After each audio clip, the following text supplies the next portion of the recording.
दिल से मेरे अनुभव से जुड़ना, यही तो आग्रह हर बार मैं अपने सभी अपनों से करती हूँ, क्योंकि हम सभी जानते हैं दिमाग से, बुद्धि से हर बात, ज्ञान विज्ञान का विचार विश्लेषण तो हो सकता है, पर जब तक वो विषय हमारे दिल को ना छू पाए, दिल में ना समाए, हम उसे निरंतर लगातार अपने जीवन में अपनाते ही नहीं हैं, या कहना चाहिए चाहकर भी मन के तार उससे नहीं जोड़ पाते। और आज हम जिस विषय की बात करने जा रहे हैं वो तो है योग। तो बस योग अर्थात कनेक्शन, जोड़ दिमाग से नहीं दिल से जोड़ना।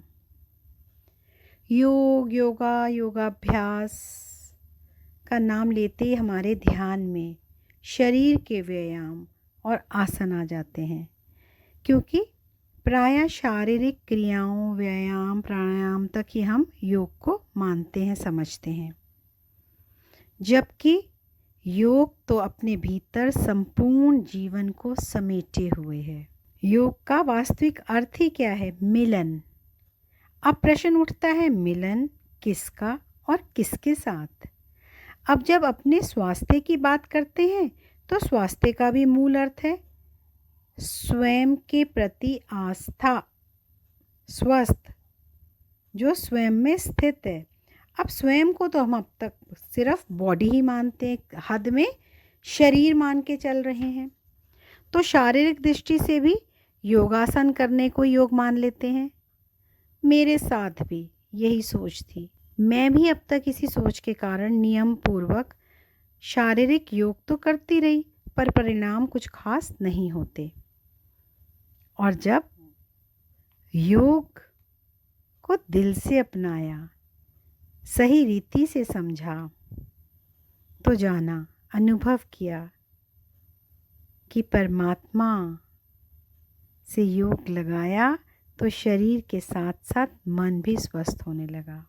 वैसे भी अगर हम दिल की बात करें तो दिल के जो भी भाव हैं, जो भी विषय, संबंध हमारे दिल से जुड़े हैं, वो सभी योग है। योग ज्ञान है, विज्ञान है, योग तपस्या है, साधना है, आराधना है, योग शक्ति है, बल है और सामर्थ्य है। योग अगन है, लगन है, मगन है। योग गरिमा है, सुषमा है, उत्थान है। योग स्नेह है, प्यार है, करुणा है। योग शक्ति है, भक्ति है, अनुभूति है। योग ईश्वर है, अध्यात्म है, परमार्थ है। योग सहयोग है, आनंद है, अनुभव है। योग उत्साह है, उमंग है। योग सत्य है, प्रेम है। योग यात्रा है, पड़ाव है, मंजिल है। योग ढाल है, कवच है, सुरक्षा है। और सही माने में योग ही सत्यम शिवम सुंदरम है। योग वस्तुतः खुद से खुदा को पाने का आधार है। तो दोस्तों, दिल की गहराइयों से योग दिमाग से नहीं, दिल से स्वस्थ होने का ही विस्तार है। और जब हम योग की बात करते हैं तो हमारा योग अपने प्यारे देश भारत और इस भारत देश की विशेषताओं से भी स्वतः ही जुड़ जाता है। और वो जुड़ना परम आवश्यक भी है, क्योंकि हम सभी का सौभाग्य है कि हमने भारत जैसे महान देश में जन्म लिया। हमारी प्राचीन संस्कृति समृद्धि अलौकिक है। अगर हम योग की बात भी करें तो जो ये योग है, कहीं ना कहीं ये भी भारत की पुण्य भूमि पर ही सर्वप्रथम उद्भव के रूप में हमारे सामने आया, या ये कहना चाहिए कि ये हमारी भारतीय संस्कृति की ही देन है। हमें इस बात को समझना है कि अगर हम योग को अपने जीवन में, यात्रा में साथ साथ लेकर चलना चाहते हैं, तो हमें कुछ विशेष बातों का ध्यान रखना हो। जब भी हम योग करें, वो योग किसी भी तरह का हो, हमें सजग होकर फुल अवेयरनेस से अपनी उपस्थिति को, अपनी प्रेजेंस को अनुभव करना चाहिए। तभी हम स्वस्थ होंगे। स्व में स्थित होकर तन मन दोनों को ताकतवर बना पाएंगे। और वैसे भी बहुत छोटी छोटी बातों से हम समझ सकते हैं कि योग ही तो जीवन है, पूरा जीवन ही क्या है। इस बात को बहुत ही अगर सहज रीति से समझा जाए तो एक श्वास आई तो जीवन प्रारंभ। हमारे पैदा होते ही श्वास आई, बच्चा रोया तो हम खुश हो जाते हैं, और वो श्वास ठहर गई तो जीवन समाप्त। बस ये श्वास का आना और जाना ही तो जीवन है। और इन श्वासों को सही रीति से, नियंत्रित रूप से एक फ्लो में कैसे भरना है, कैसे योग युक्त होकर उसको स्वस्थ बनाना है, यही तो जीवन है। तो जीवन की जो शैली है वो योग युक्त होनी चाहिए। सही रीति से अगर हम जीवन जी रहे हैं, जीने की कला जानते हैं, अब मन को भी सजग कर लिया, उत्साह में भी ले आए, और सकारात्मक ऊर्जा का संचार करने हेतु दिल से मन लगाकर अगर हम कोई भी प्राणायाम करेंगे, स्ट्रेचिंग करेंगे, सूक्ष्म व्यायाम करेंगे, तो उसका प्रभाव बहुत ज़्यादा पड़ेगा। और जहाँ हम बात करते हैं कि भाई शारीरिक व्यायाम से क्या होता है, फ्लेक्सिबिलिटी, लचीलापन आता है, लेकिन उस समय शारीरिक व्यायाम करते हुए फिर से मैं यही कहूँगी कि हम अपने मन की अवस्था को भी देखें। हमारा मन तो किसी कारण ब्लॉक नहीं है, हमारे मन में कोई तनाव तो नहीं है, वो भी तनाव मुक्त होना चाहिए। मन की ऊर्जा भी क्या है, मन की ऊर्जा का आधार क्या है, संकल्पों की क्वालिटी। हमारी सोच विचार का हमारे ऑरा पे प्रभाव पड़ता है। और विशेष रूप से आज के दौर में जब हमें इतनी चुनौतियों का सामना करना पड़ रहा है, तो हमें न केवल शारीरिक रूप से बल्कि मानसिक रूप से एवं भावात्मक रूप से भी सशक्त होना आवश्यक हो गया है। और इसके लिए हमें दिल से स्वयं के साथ सही रीति सच्चा रिश्ता अपनाना होगा, कायम करना होगा। स्वयं के सत्य में स्थित होंगे तो स्वतः ही परमात्मा के साथ के संबंध को जान पाएंगे।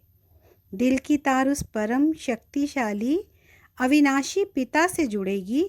जी हाँ, तब उससे योग युक्त होगी तो हमारी चेतना भी जागृत होकर भावात्मक रीति से भी कल्याणकारी हो जाएगी।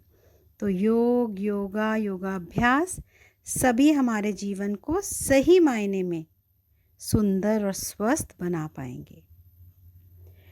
और मैं जो भी ये बातें कर रही हूँ, शेयरिंग कर रही हूँ, ये मेरा व्यक्तिगत अनुभव है कि अध्यात्म मार्ग पर चलकर जब सही रीति से विधिवत अभ्यास करके परमात्मा से योग लगाया तो जीवन अलौकिक हो गया।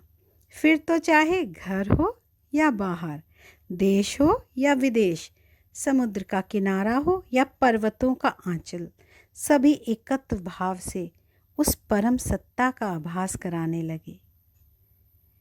अब आप साथ साथ देखते जाइए, योगासन, योग की मुद्राएं कितनी सहजता से परमात्मा से जोड़ रही हैं। इतना अनूठा दिव्य योग है राजयोग। जी हाँ, राजयोग, सहज राजयोग के माध्यम से ही ये अनुभव हुआ कि मैं ये शरीर नहीं हूँ, इसको चलाने वाली आत्मा हूँ। और आत्मा भी कौन सी? सतोगुणी, जिसमें सुख, शांति, पवित्रता, प्रेम, आनंद सब समाये हुए हैं। और जैसे सत्य का भान हुआ, परमात्मा का साथ मिला, तो योग युक्त होकर हर कर्म व्यवहार में वही झलकने लगा। अब ये कोई ऐसी बात नहीं है कि कोई प्रचार किया जा रहा है कि इससे जुड़ो, बिल्कुल नहीं। परमात्मा से प्यारा संबंध, सही रीति से उसको जानना बहुत ही सहज है। बस उसके पास जाना है, उसको अनुभव करना है। जैसे समुद्र के किनारे गए तो उसकी ठंडक स्वतः ही आने लगती है। आप सूर्य के पास गए, उसकी गर्माहट को आपको महसूस करना पड़ता है सहजता से। ऐसे ही जब परमात्मा के सानिध्य में हम आते हैं तो उसके गुण शक्तियाँ, उनसे कनेक्शन योग होता मिलते ही, योग युक्त होते ही हमारे भीतर भी वो शक्तियाँ इमर्ज होने लगती हैं। लेकिन कब? जब हम परमात्मा के साथ चलते हैं, उनके बताए हुए मार्गदर्शन पर पुरुषार्थ करते हैं, तो हमें छोटी छोटी प्राप्तियों का अनुभव होता है और वही हमारे पुरुषार्थ को उत्साह और उमंग में भरते हुए आगे चलती हैं। और जब हम इस तरह अपने संस्कारों को सुंदर बना देते हैं तो क्या होता है, जो हमारा लक्ष्य है वो भी हम प्राप्त कर पाते हैं। लेकिन जो अनुशासन है उसको ज़रूर अपनाना होगा, क्योंकि अनुशासन उद्देश्य और उपलब्धि के बीच का सेतु है। अनुशासन के बिना कुछ भी करेंगे तो उसमें व्यर्थ है, वो अभिमान चाहे आ जाए। तो सबसे पहले हमें विचारों की शुद्धि, जब भी हम कोई भी शारीरिक क्रियाएं भी करें उसका लाभ होगा, बेनिफिट होगा, लेकिन अगर उसको हम सही रीति से अपने तन मन दोनों को स्वस्थ करना है तो क्या होगा, जब हम अपने मन को, अपने संकल्पों को श्रेष्ठ बनाते हैं तो उसमें पूरा जीवन शैली, हमारे खान पान पे भी हमारा नियंत्रण होगा, हमारी निर्णय बुद्धि बढ़ेगी, परखने की शक्ति बढ़ेगी कि क्या मेरे लिए सही है क्या नहीं। विवेक बुद्धि सभी में है, लेकिन समय आने पर हमारे अंदर वो शक्ति नहीं होती कि जो चीज़ हमारे लिए सही नहीं है उसका सेवन ना करें। तो इस तरह से जो इस सजगता, जो जीवन जीने की कला आती है, वो तभी आती है जब हम सही रीति से हर बात का, अपनी संगति का, सबका ख्याल रखते हैं। परमात्मा की याद में ही श्वासों श्वास जीवन बिताते हैं। फिर तो चाहे हम भोजन बना रहे हैं वो भी प्रसाद बन जाता है।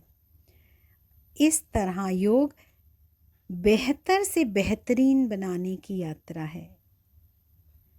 पूरा जीवन सुंदर बन जाता है, क्योंकि सभी जानते हैं कि ज़िंदगी इतनी आसान नहीं होती, पर इसे आसान बनाया जा सकता है। कैसे? कुछ अंदाज से, कुछ नज़रअंदाज से। और जब हमारी ईश्वरीय नज़रिया होगा तो नज़ारे बदल जाएंगे। कहते हैं जिसकी मस्ती जिंदा है उसकी हस्ती जिंदा है। अब इसमें मस्ती का मतलब क्या है? रूहानी मस्ती, ईश्वरीय प्रेम की, ईश्वरीय नशे की मस्ती, दिव्य गुणों की मस्ती। जिसकी मस्ती जिंदा है उसकी हस्ती जिंदा है, वरना तो यूँ समझ लो यारों वो ज़बरदस्ती जिंदा है। तो हमें वर्तमान में जीने की कला को, योग को सही रीति अपने जीवन में लाना है। और कितना सरल है, सिर्फ अपने सही, अपने सत्य से योग युक्त हो जाइए। चाहे हम वैसे किताबों में पढ़ते हैं तो योग के विभिन्न रूप हैं, हठ योग, भक्ति योग, ज्ञान योग, सहज योग। लेकिन जो राजाओं का राजा बना देता है, अर्थात जो हमें अपनी कर्मेंद्रियों, ज्ञानेंद्रियों, उस पे नियंत्रण कर सही रीति जीवन जीना सिखाता है, वो राजयोग, वो ऑल इन वन योग हमारे कर्म व्यवहार में अगर इंटीग्रेट हो जाए तो हम सब कुछ प्राप्त कर सकते हैं। कर्म करते हुए मेडिटेटिव स्टेट में आ सकते हैं। ठीक है। और जब हमारा अंतर मन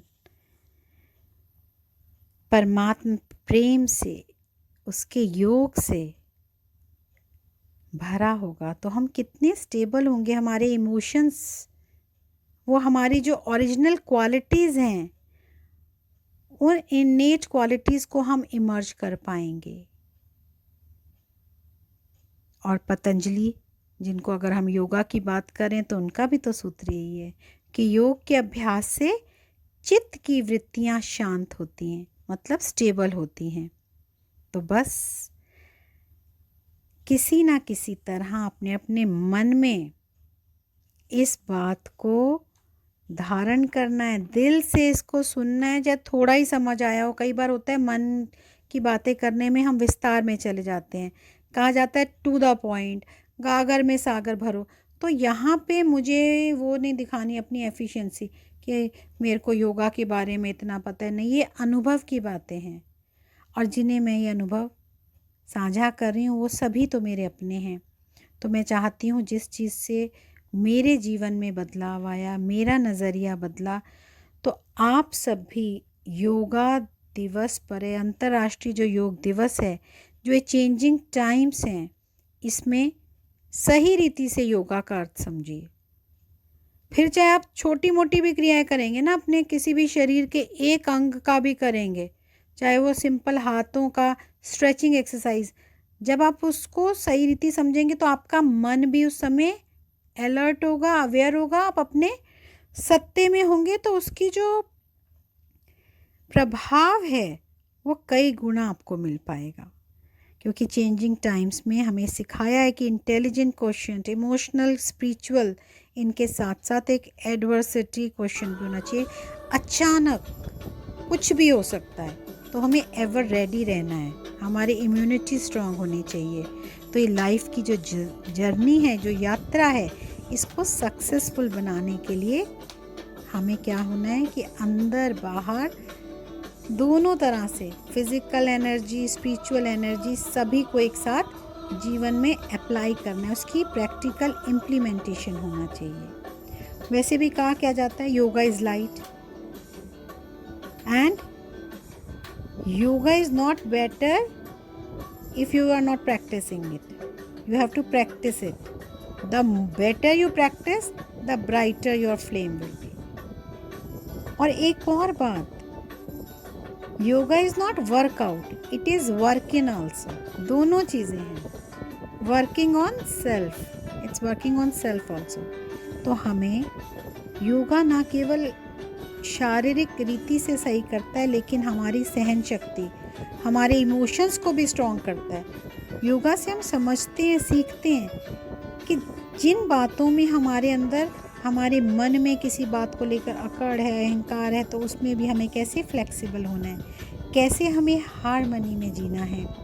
और इसी के साथ साथ जिन बातों को हम नहीं ठीक कर सकते, उनको कैसे एक्सेप्टेंस, स्वीकार करना है। तो ये जो आंतरिक शक्तियाँ हैं, ये योग से ही तो मिलती हैं। योग अनमोल है।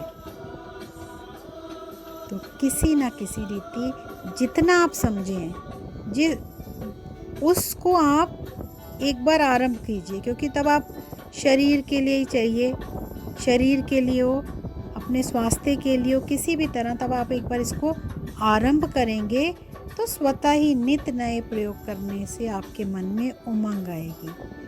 तो मैं यही कहूँगी कि आपने योग युक्त होकर, अवेयर होकर खुशी खुशी योगा करना है। और मैं जो अपने आप, कभी मैंने चाहे पहले भी किया था, वो इतना चाहे सही रीति नहीं भी कर पाई, लेकिन मैं सब आपसे शेयर करूँगी कि आपने हमेशा ये याद रखना है कि मेरे अंदर सब शक्तियाँ हैं, उसको पहचानना है, उनसे योग युक्त होकर, परमात्मा से जुड़कर अपने जीवन को खुशनुमा बनाना है।